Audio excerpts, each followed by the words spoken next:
Greetings, students, and welcome to yet another in a series of video lectures from Direct Social Work Practice Skills and Theories.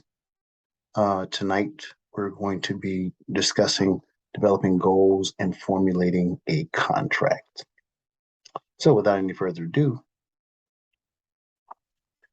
the objectives for this chapter will include understanding the micro and meso-level functions that influence the formulation of goals, define those structural elements of effective goal statements, guide clients through the process of developing effective goals, monitor, measure progress towards goal attainment, formulate a service contract or agreement. So when we think about those particular things that we're going to be looking at is once you have done a fairly thorough assessment in terms of really trying to understand what are the issues that your families or your clients are dealing with. And once we do the assessment, we do the thorough assessment, multidimensional, looking at the problem from multiple different viewpoints, as well as the individuals that are involved. And we decide, we've discovered what those particular problems are together. Then we shift those into needs, which then become goals. So if we are wanting things to change, we need to be able to articulate what they are. And so as this slide just kind of indicates, it talks about what goals actually are. All behaviors goal directed. Goals have their own motivating force. Well-constructed goal statements have behaviors and tasks that lean towards goal attainment. And there are some others that I'm not going to read here. But when you get the idea of thinking about what goals need to look like, this is the important piece that we need to keep in mind. Goal setting does not produce behavior change and problem solving all on its own. So goals are just a part of what we need to see happen in terms of meaningful change that happens with families. And then goals are central element to direct social work practice by linking assessment with implementation and change strategy. So that's really one of the key points that we need to keep in mind, that we're really trying to look at the different strategies that we're utilizing, how well do they connect with the assessment, and how well do those goals flow with what clients' needs actually are. So the purpose of goals in direct social work practice. I'll let you take a minute here and just kind of read these 4 bullets.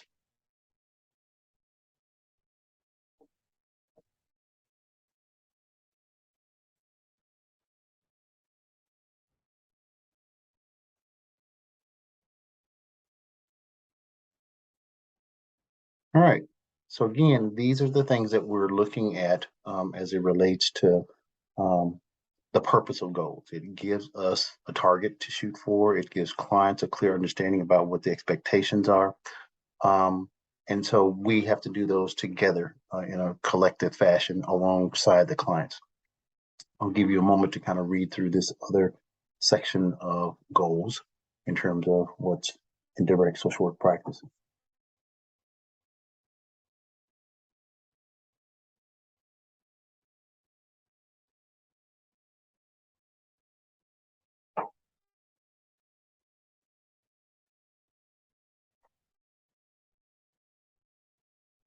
Okay. Let's take a look at the different types of goals. So when we are looking at the formulation process, we're looking at the specificity of the goal statements that you develop for your clients. And so let's say, for an example, if I have a client who is abusing chemicals, and that chemical abuse is causing harm and danger to people that he lives within his home, then if we have a goal of minimizing or eliminating the behavior that is involved in him being destructive towards his family, then we have to look at what the root cause of that. And if the root cause is the actual chemical abuse, then the goal might be to, what are some things that we can do to minimize chemical abuse? So we could abstain from using chemicals. We could have an agreement where we have urinalysis testing on a frequent basis to make sure that people are actually complying We can actually look at whether going into an inpatient or an outpatient treatment facility might be something that's required as well. So these are the different goals, or if the goal again is to eliminate the behavior that's causing the risk for the family, then these particular steps in terms of how we might do that would include um, maybe a referral to a treatment center, doing a chemical health assessment to look at how bad the use is, and then to put interventions in place based on the findings from that. So just an example. Um, as you can see here, social workers need to bear in mind several other structural features of client-driven goals to influence goal attainment. What's the motivation in terms of those particular things that we need to pay attention to as well.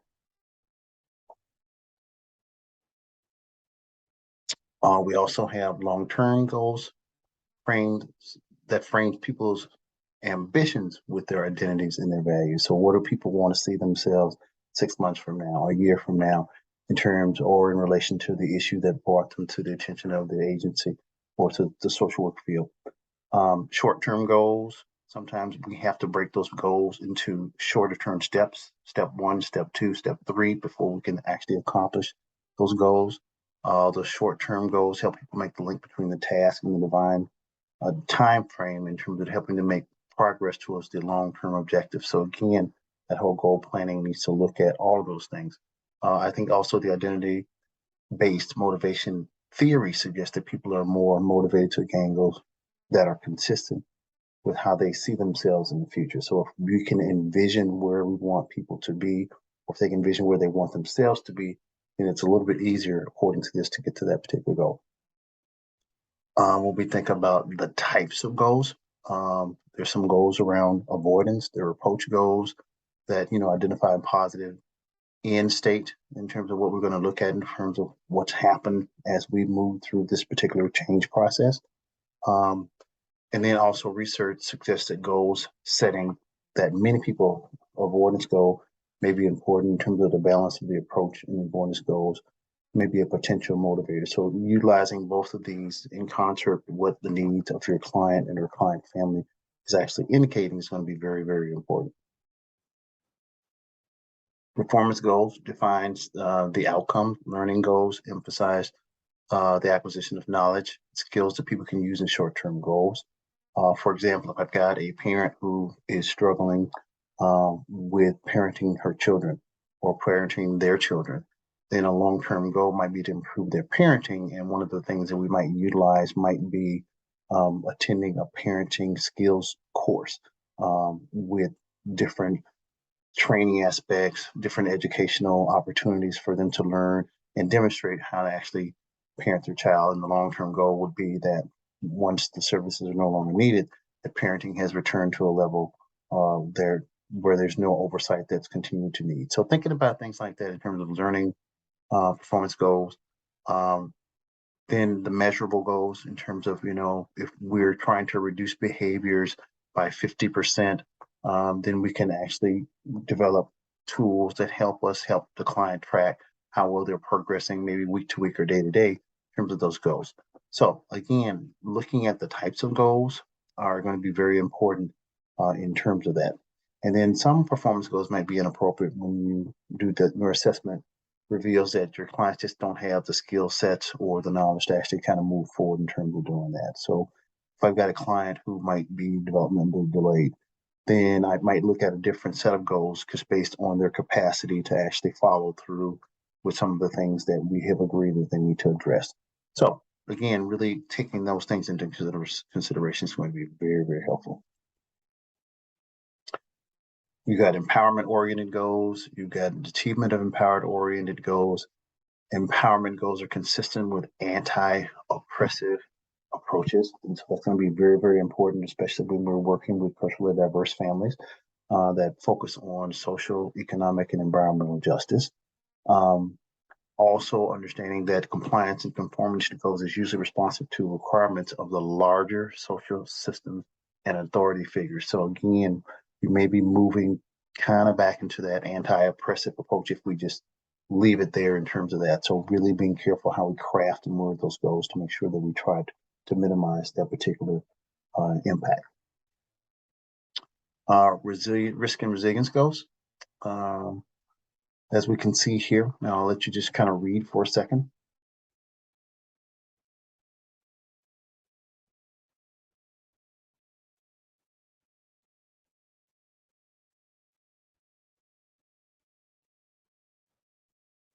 Lots of social workers prefer this particular model because it really, behavior change is the frequent target. So it's about minimizing behavior that's creating the risk and harm for the client or the individual or the set of circumstances that the family might be involved in.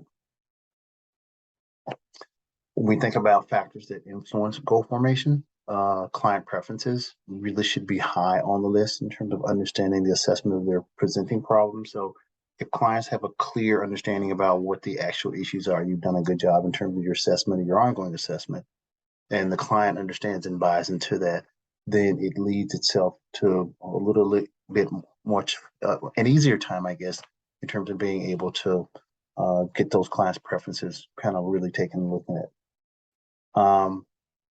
Also being aware that clients from non-Western cultures might be strongly oriented towards collectivism and maybe most comfortable with an alternative approach to goal formulation. So again, a lot of what we need to do is need to pay attention to who our clients are. So if we've got clients who are from different cultures, then this particular way of formatting goals may not actually work for them. And so it's about really trying to understand what's going to be helpful for that particular client. Because again, if you see here, it's about self-actualization, autonomy, and individual characteristics from that individualistic society, which will probably not work when you're coming from a we culture that really is much more of a collective in terms of how they look at problem solving. So things to keep in mind in terms of things that will influence that goal formation. I'll give you a couple of seconds here to read through this.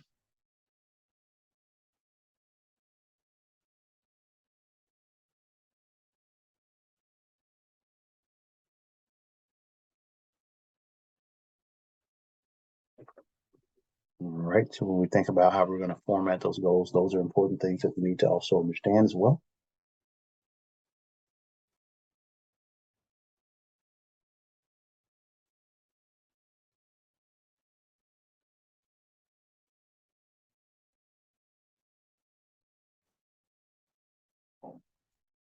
These are very also important aspects to keep in mind when you're thinking about these particular factors that are formatting your goal. Because again, remember, you are the person who has done the work with the client. You've done the fairly intensive assessment, and you'll get a sense from your feedback as well as your interactions and conversations with your clients about which one of these goal formation methodologies makes the most sense for them based on where they are as it relates to this particular situation that we're trying to resolve. Guidelines for selecting and defining goals.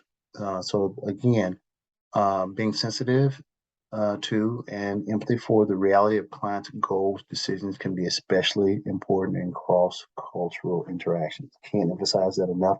We really need to pay attention to those particular aspects and how this will impact the family. So in other words, will it be like for me, example, to be in their shoes from a different culture, looking at the things that we're asking them to do, or we're considering if they actually take a chance to do it. So again, really looking at being very open to looking at those kind of aspects as well.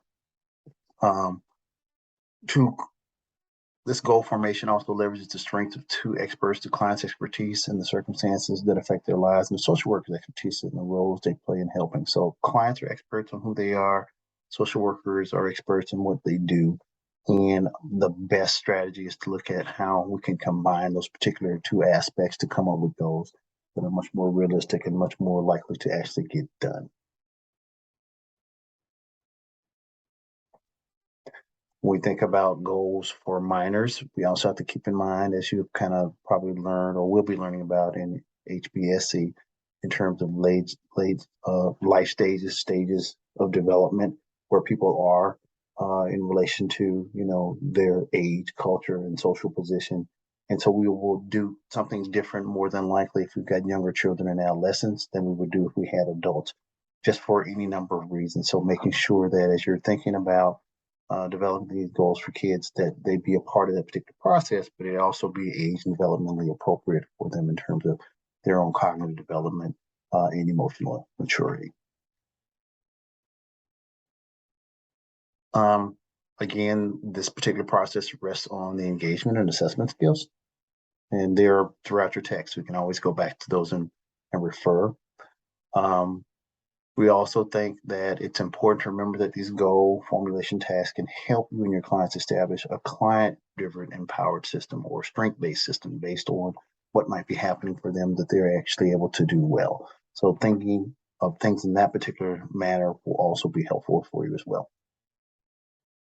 Determining clients' readiness for the formulation. You know, where are they in this particular continuum? Or have they thought about the change that they need to make? Are they on board with it? Do they see the importance? Do they know do they have a clear understanding of the pros and cons of what happens if I do it? What happens if I don't? Just really looking at how well they are ready in terms of the formulated goals that you guys have coming up with. And so thinking about if clients are expressing some ambivalence, to be reflective in terms of the listening, to really look at what you can maybe be doing different to try to change that process to some degree. Explain the purpose and the function.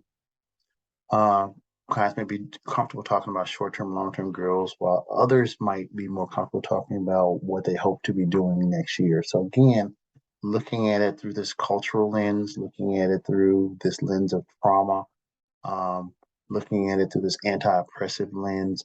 These are things that we want to really kind of keep in mind in terms of as we put those goals together. Educating clients about the goals, using the language suited to their culture and their developmental level and understanding. In some cultures, people who engage with authority figures tend to be cooperative or will say yes to different things that you might be proposing and really have no idea what it is they're actually involved in, but just looking at how they have been told to deal with authority is just to accept it.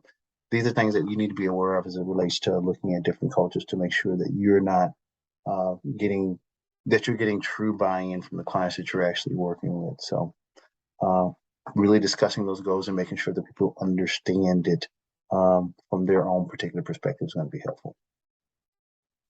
And then formulating those client-driven goals. So really sitting down, doing those open-ended questions that help people kind of think about where it is they want to go, what kind of things they need to do, what kind of things they might be willing to do, what kind of things they may not be willing to do.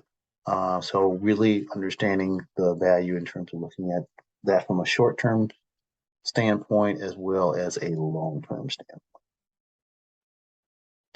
standpoint. Defining these particular client-driven goals with the mandated clients. So making sure that those referral mandates are going to create this context of goal formation that should be acknowledged explicitly. Making sure that the goal formation with mandated clients, because it does present a unique challenge in that, this is a time where you have people who have to abide by the services that you're provided. So it could be something around the lines of criminal justice or around a child protection intervention or things of that particular nature, where the option to not follow through could be met with some fairly significant consequences. So again, thinking about how do we do that with clients who may not want to do that with us. Negotiating with those involuntary clients, making a deal. An example from my own practice many years ago, case came into child welfare, and parent was utilizing chemicals and wanted to, and part of what put the kids at risk was this ongoing chemical use. So in talking with the individual and doing the assessment, they, shared that I don't have a problem with this particular drug. I can pick it up and put it down whenever I get ready. All right, so let's negotiate then. So if you're under the impression that you don't have a problem and that you can pick it up and put it up when you get down, then it's about being able to demonstrate that. So here's what I'll suggest for you. What if we were to do for the next 90 days, random UAs where you would just receive a call and then you would need to be able to report to a facility and do a random observed UA any given point in time. So if you're able to successfully do that for 90 days, not miss any appointments, not be late, not turn in any samples that are diluted, then your assessment is correct. Because if you cannot use this chemical for 90 days, you probably don't have a problem with how you function. However, so if that's the agreement, 90 days and you're clean, you make all your UAs, great. However, if you miss one, if any of them come up dirty or suspect, then the alternative may be that you'll need to do this chemical health assessment and then follow recommendations and go to treatment. What do you think? So again, it's a negotiated piece in terms of looking at where the client believes that they are, taking that into consideration, offering an alternative that allows that to be explored with a backup that, if that doesn't work, then we'll go to plan B. So again, looking at that particular strategy is going to be very helpful in terms of working with involuntary or mandated clients. Increasing the goal specificity. In your book, there are examples of the SMART principle, which I'll have you take a look at your leisure. A goal specificity is usually conceptualized in one, more, or four dimensions: behavior, description, time, person, place, thing, who will do what, by when, under what circumstances. So really making sure that it's clear and explicit for your client as they move forward.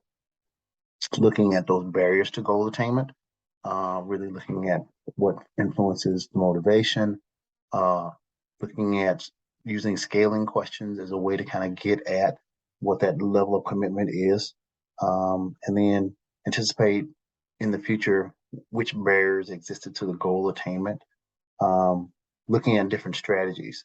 So, having something that you can shift to in the event that we're running into barriers with things not happening.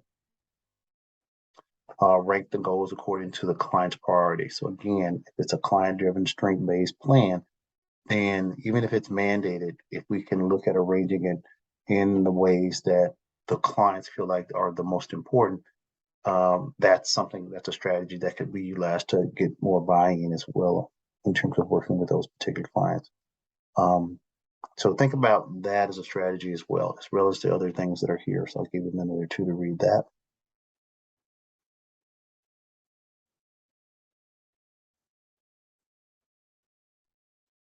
Very good.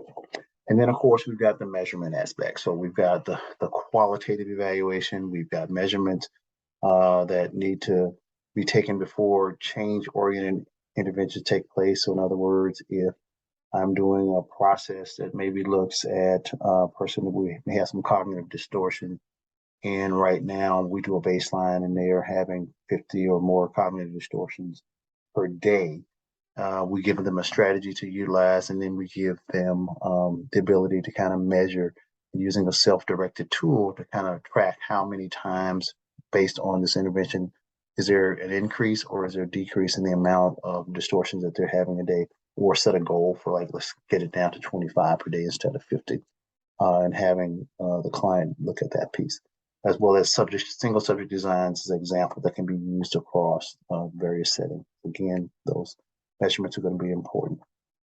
Observable behaviors, the frequency or the counts of performance goals tracked over time can help folks see incremental changes in terms of, if you've got a program that requires a client to meet on 10 different occasions and have a successful outcome, and we're at session number 5 and they've met all their goals and they're on target, that's a point of celebration, or that's something that's observable that we can share with the client so that they can also have some additional motivation in terms of moving towards getting that whole piece done, as well as self-monitoring pieces like I had talked about in the previous example.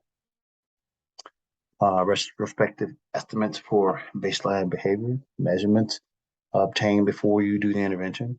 Then looking back, and often these preferable change-oriented efforts may not be deferred depending on the data that's gathered at the baseline.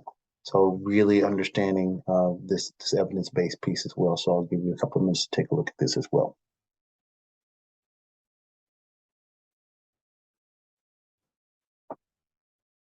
Very good. Self-anchoring scales are a tool that we also utilize that, are client driven in terms of these scales kind of give us ability to kind of look at and measure how well things are moving forward and have real data to kind of compare what's happening. Again, making sure that when we're looking at those baseline pieces that the measures are reliable and valid. So reliability refers to the actual, all right, how do I frame this? So reliability refers to how well the tool measures what it's supposed to. And then validity really talks about how valid are those particular results in terms of your measurement. Do they make sense? Do they follow through? So again, when you think about that baseline measure, make sure that you're looking at techniques that have been tested and that have been researched and have some good outcomes for the clients that you're working with as well too. And you may need to do multiple measures just to kind of get an accurate baseline as well. Then we're going to be monitoring progress. So I'll give you a couple of minutes to take a look at this.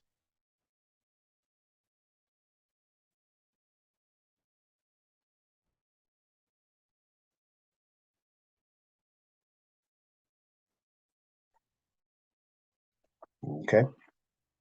Then we got those qualitative measures, open-ended questions where we're looking much less at, there's quantitative and then there are qualitative measurements. And so when we look at the qualitative, we're looking at it from the experience of the client. That's qualitative. And so it's more than just the other aspects that we're taking a look at here in terms of, but those qualitative measures require systematic observation. So really looking at how things have changed is going to be important because it's going to inform whether we utilize this particular process in the future. Informative events and critical incidents. Take a look at this.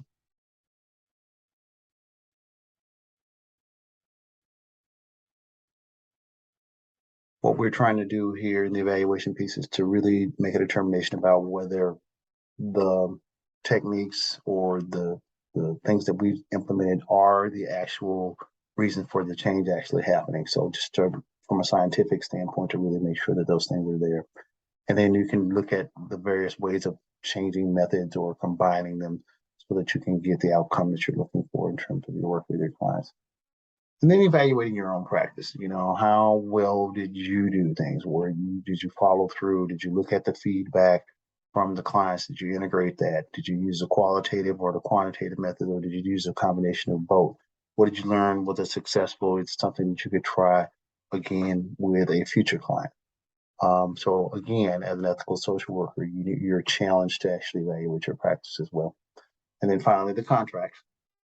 So once we work through how we're going to formulate it, what kind of things need to be in it, then we actually write it up in terms of the desired behavior change that we're looking at on the part of all parties. And having a clear understanding, usually people will sign up on these and date them, and we will spend time kind of monitoring them over a period of time to make sure that we're on track, or if we need to modify things to change things in a positive way, we can do that as well too. And then we've got these rationales for the contracts. Again, as you're working with minors, you need to also be able to look at making sure that our concept and the explanations are age appropriate and at their developmental understanding level as well too. And then we do the formal contracts. Some can be done orally, but we need to have a clear understanding whether it's an oral contract or whether it's a written contract. We need to be able to document those in the case records as well. We talk about the roles of the participants, the role of the social worker, the role of the client, what they're going to do, what are you going to do, how it's going to follow up, what the time frame we're going to have it done by. These are all things in terms of discussing that particular role in terms of what people are going to be doing. So it's really clear. We're also going to talk about time frames, frequency, how long are we going to do this? Is it going to be a month? It's going to be 2 months. Contracts are time limited. We're going to negotiate the number of sessions. We're going to talk about a lot of different things so that, the reality is we can see whether these things will actually fit into that particular person's life in terms of, whether they work or whether there are other things that are fighting for contention in terms of how we move forward. Financial arrangements, just kind of the housekeeping pieces, keeping the appointments, looking at making sure that things are canceled appointments that people know, so we don't actually misuse funds or we end up having to pay for things that aren't delivered.